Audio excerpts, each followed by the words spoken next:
goodness. So when I am at the wheel, that is the time that I'm not thinking about anything else.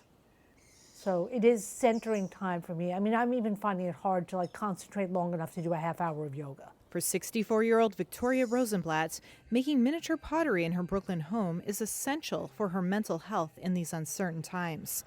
Normally, Rosenblatt would be working on a regular 12-inch wheel at a local ceramic studio, but it's been shut since mid-March. And with the arts falling into the fourth and final phase of the state's reopening plan for the city, it remains unclear when the studio will be back in business. I don't want to see it disappear. I'm still paying my dues.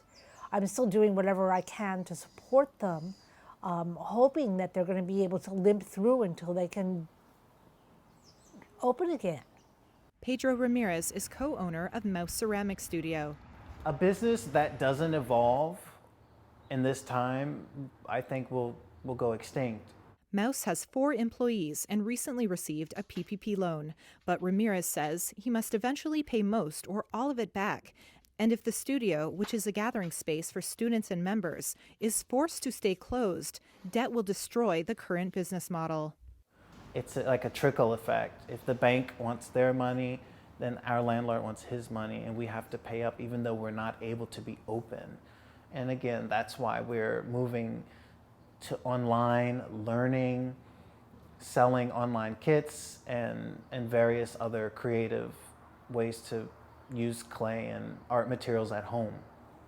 Ramirez is now selling what he calls a quarantine kit, which includes a less than 2-inch wheel to make mini pots at home and handmade tools from chopsticks. He says the demand so far has outweighed his ability to stock it. Tiniest spout. 36-year-old Heidi Wu bought her wheel off eBay in January and has since made dozens of tiny teapots. I also made these little vases that say oof on them.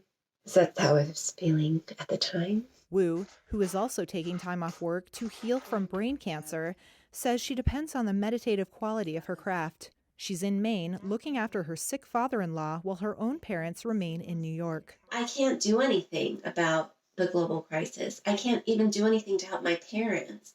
I'm forced to be separate from them, and all I can do is take care of myself.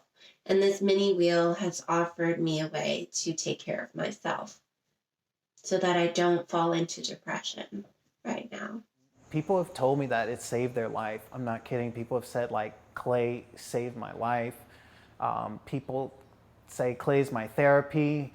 That's one reason Ramirez hopes his, quote, non-essential business will survive, even if the once bustling studio turns into a supplier of art materials. I believe that creativity is something that we're in the business of, and we don't plan to be exiting anytime soon.